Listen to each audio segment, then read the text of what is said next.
We're good.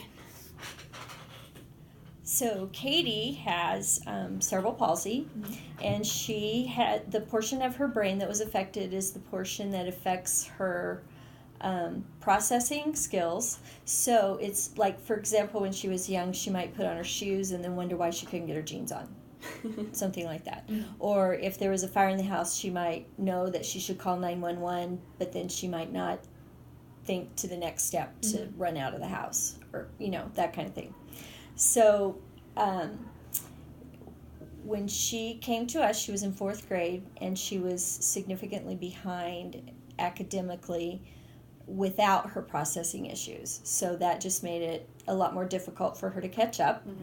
And so she received modifications, like her writing was really slow at that time, so someone would write for her, because she was pretty verbal. So if there was a test, somebody might say the question, and then they would record her answer, word for word, however she said it. As she got older and became more skilled at that, she would write her own answers, but then they would make a modification for time, give her more time to answer the questions.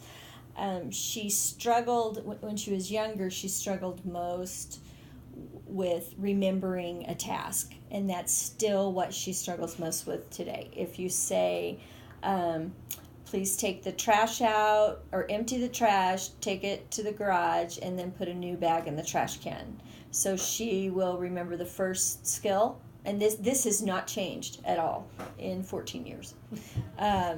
She will take the trash out, but will sit it in the middle of the floor, and then she'll put in a new trash bag, but she totally missed that step of, I need to take the trash and take it outside. And it's not, lots of people do that, but for her, it's not a matter of, I just got distracted and forgot. It's a matter of, it just didn't make sense to her to do that. And so 2 days later, if you don't say something to her, 2 days later, that trash will still be sitting right in the middle of the floor, and no one will have done anything about it. So do you want to ask me these questions, or do you just want me to kind of go through and answer them? So what I'm thinking is I'll have like a video. And do you want to open the door? I'll have like the question that I asked on one side, and then you answering it, so that way we don't have the awkward. Oh, great. Okay, so you can edit all this, right? Okay. Okay. So that part won't even be in our So video. has there been a teacher that has had an impact on Katie, either positive or negative? Okay. So Katie had a terrific special education teacher at Meade High School that literally just got her and understood her. And she challenged her. Katie would get angry at times because she would challenge her to do the very best she could, and Katie would like to say things like, I have CP, I can't do that. And her teacher would be like, you have CP and you can do that, and she would make her work harder. And sometimes it was frustrating, but by the time she graduated, even though her processing is still the same, because with CP, whatever disability you have, because your brain lost oxygen, it never gets any better. So you can work around it, you can learn strategies to help you deal with it, but it's not going to ever go away. So she would get really angry about that, and processing is still an issue, but she can read at grade level, she writes really well. Not her penmanship. Her penmanship is terrible, but her thoughts when she writes are very put together, and they're pretty detailed. So I would say that her teacher at Meade really helped her with that. She had another teacher at Meade who was completely oblivious to her IEP.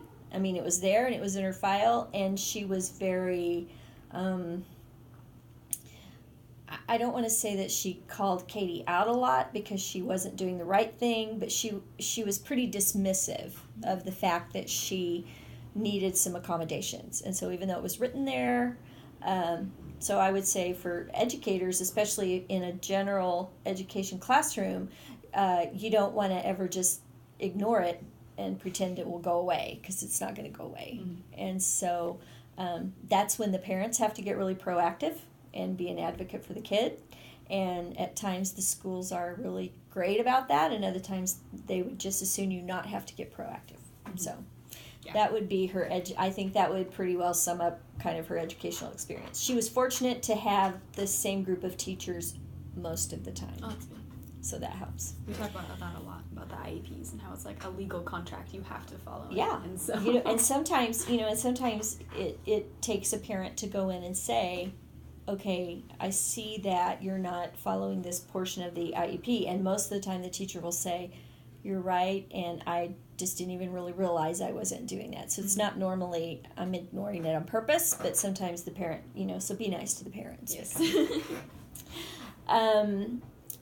I think her disability as it relates to the family, of course, we adopted her when she was 9. It was very hard for me to recognize her disabilities at first.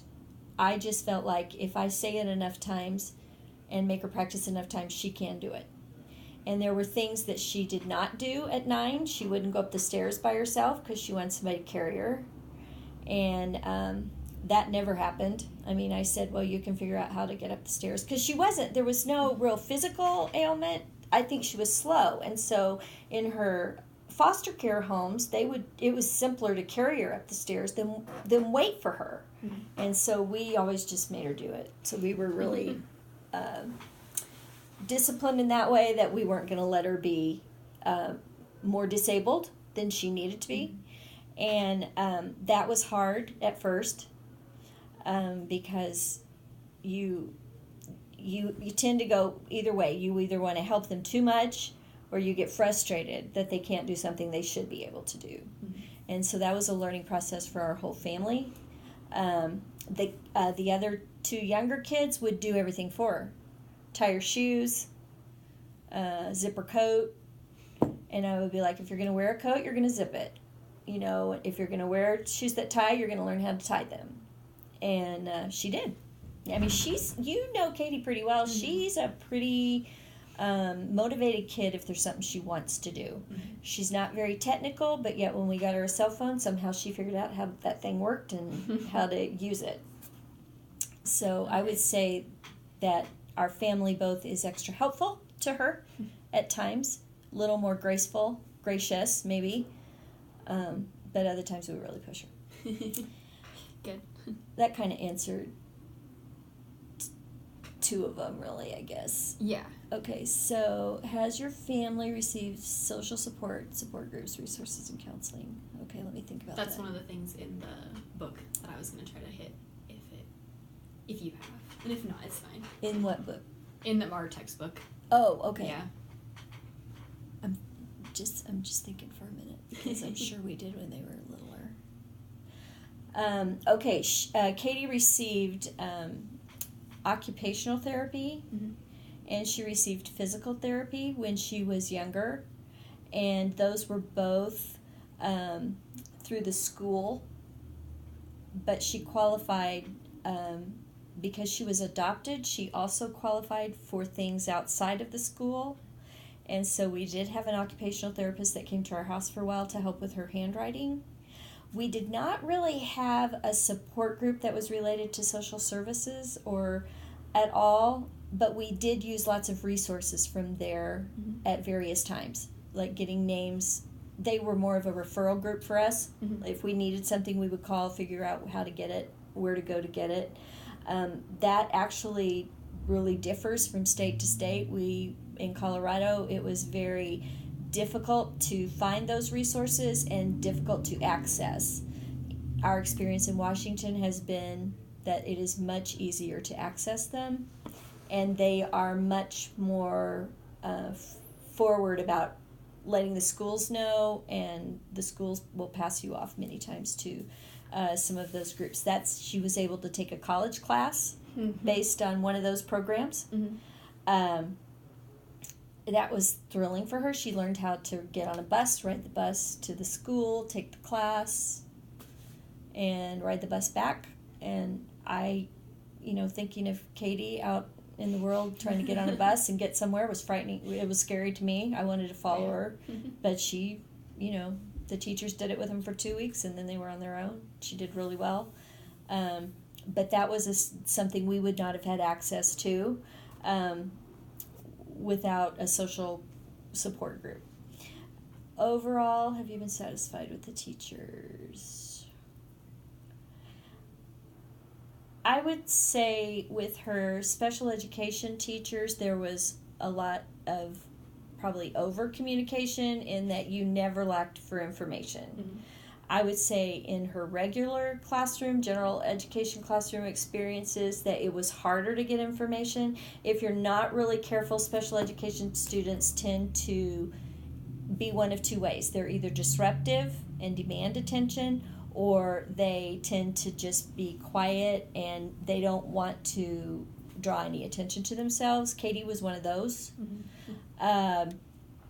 And so it's easy to ignore them. Not in a bad way or on purpose, but it's just easier to, they don't want to be noticed, and so it's easy not to notice them. So I would say I did not get a lot of great input from general education teachers. I think that was pretty universal. I don't think she ever had a teacher that was really great at that. I would say that would be something in education that may be changing. Mm-hmm. And it's been, well, she's 22, so it's been a while since she's been in elementary education. So, but yeah, I would say that was definitely not a real positive. It wasn't a negative because Katie's a good kid and we made her do work at home. So it wasn't a negative, but it wasn't like a, it wasn't a great thing. Mm-hmm. There wasn't a lot of communication. Okay. What advice would you give to us?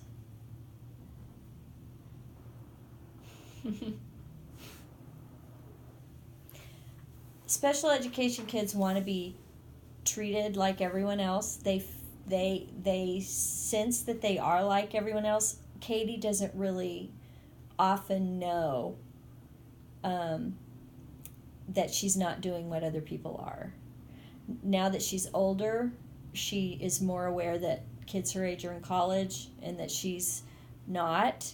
But when she was in school, she really, in her mind, or youth group, whatever, volunteering, she felt like she was equally capable, equally able to do the task. And I would say that most of our experiences around Spokane were that people allowed her that freedom and ability. I think a lot of times we want to overcompensate by, it's a fine line because you don't want to pretend they're like everyone else. So in your mind, the teacher's mind, you have to know that the kids are different and that their brain works differently, and figure out what is their disability and learn something about it. I went into a teacher one time and said, well, she had CP, and they were like, what is that? And I'm like, you should know that. And so I would, basically say, treat them as like everyone else as much as you can. Expect a lot out of them, but not in a demanding way. Mm-hmm. I mean, just kind of raise the bar for them. They can do a lot more than you think. And on the other hand, take special care. They may have emotional needs.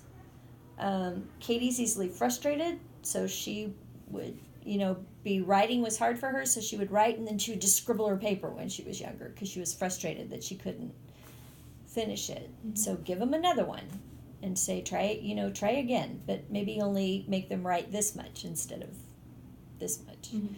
So get to know the child, because they're all going to be different, and get to know something about what's their disability, what's wrong with their processing, what's wrong with their ability to solve a problem, whatever it is. That's what I would say. That is my advice. Perfect. That was great. Okay, that was it. Thank you.